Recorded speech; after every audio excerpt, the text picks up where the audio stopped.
Welcome to Gail's Garden, Herbs and More. I'm going to show you how to make colloidal silver, but I also have a little bit of a surprise shout out I'm going to give at the end of this video.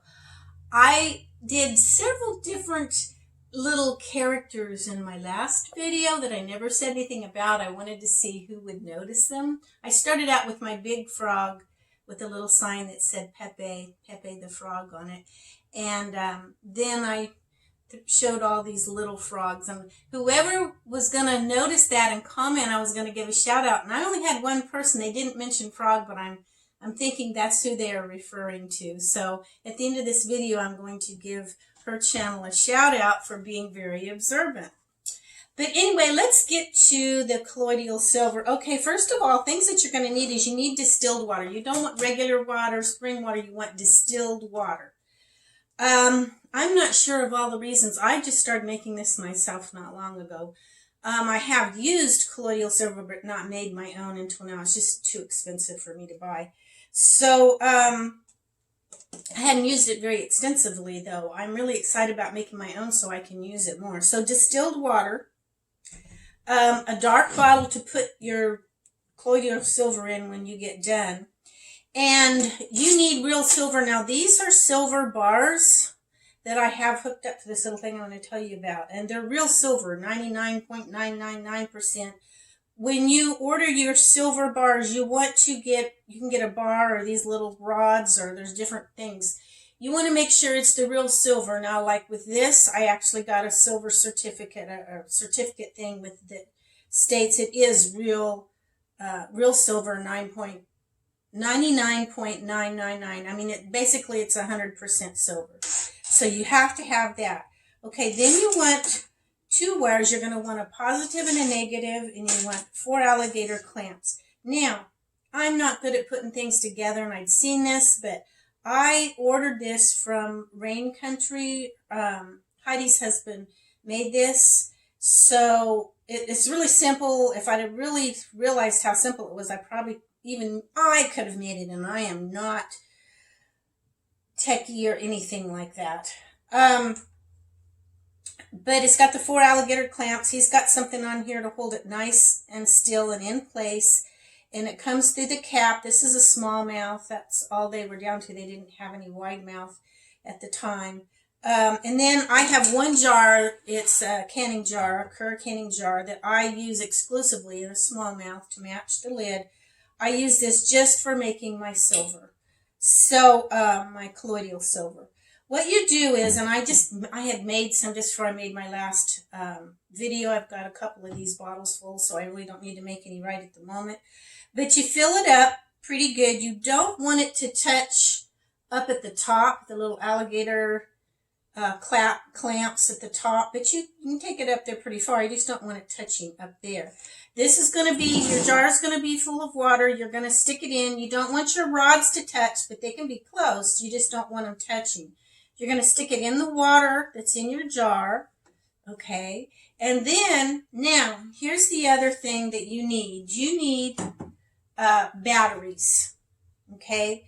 And you put them together, and you're going to clamp one to I'm not going to do it right now because I don't have any water in there or anything, but you clamp one there and one over here. Now, I have seen one with 4 batteries, and I may try that sometime. This has worked for me fine so far, but there's also, and I don't know anything about it, they call it a little generator. It's about this long and about that thick, but it's a little generator they set on top of the jar, and they say it makes the particles much more finer and more absorbable. But I know I'm getting some of these. I know it's working because it's helped me a lot, like I told in my last video. So you let that sit. I put a timer on for an hour and a half, and when the timer goes off, then I'll come and undo the alligator clamps from the batteries, or if you get one of those little generators, I have no idea. I'm sorry, I have no idea where you get them or how to make them. This works fine for me, and this is what I'm going to use. I make it a couple of bars, silver bars or something, besides just these. They say that the silver lasts for years, though. Another thing I want to mention, when you're done, these bars, one of them is going to be black and one of them is going to look like it's hairy, like it grew hair or something. All you have to do is wipe that off and then as soon as you're done, just wipe that off. It's nice and fresh, comes right off. And then next time you're ready to go when you go to make some more colloidal silver. Okay, so that's pretty much it. The colloidal silver, when it's done, you can't see it in this bottle. It's the color's almost a yellowish brown. They say the longer it sets, the darker it gets. I don't know. I haven't had any set that long. I use it pretty good. And I have just started using this. Before I was just using it. I had some stuff that I made my mouthwash with colloidal silver, and I had heard about it and stuff, but now I'm making my own. I'm using it a lot.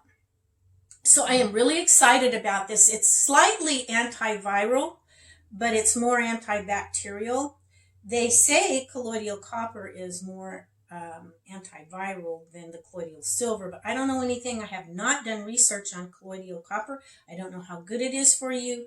You make it similar, except you have copper, but I don't make it. I don't know anything, so that's just in passing. I don't know anything about that, really. I just know I've heard about colloidal silver for many, many years.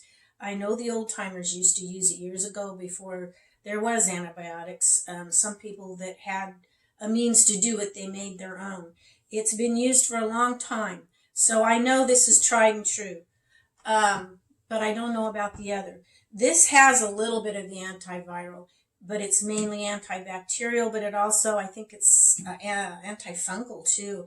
Who knows what all the properties are. I know that it's used for a lot of things, and I'm really excited to share this with you because I'm excited and I want to share with everybody else. Now, I want to give a shout out to Little Bean's Garden because she was the one that noticed I had all these frogs in my last video, and every time I did a different shot, I changed to a different frog. So she's the only one that mentioned something about I mentioned something about my little friend. So I just wanted to see how observant you'd be, kind of a fun thing to do. And next time I have another little game we're going to play, and I will do a shout out for whoever gets that. Next time when I do a video, sometime during the video, I'm going to tell you a special word. I'm going to say fruit of the spirit and say one word. And whoever comments about that below before I do another video following that, they will get a shout out. Now, if I already make another video and you comment, it's kind of late, then you can comment. I'll take all the comments I can get. But if you can make the comment about what the secret word is, a fruit of the spirit, is what I'm going to say. Fruit of the spirit, and I'm going to give a word, just one. And whoever says it, I'm going to give you a shout out on the following video. So, yeah. Keep your ears open on my next video for that when I do it. I don't have it in this video, but I will in the next. And I just thought it would be fun to kind of play a game like that. And I like that. I've noticed some other YouTubers are doing some fun little things, so I wanted to do something fun too. But anyway, I hope you all have a great rest of your weekend. God bless and take care. Stay away from that virus. Tell it to just get out of there. Bye now.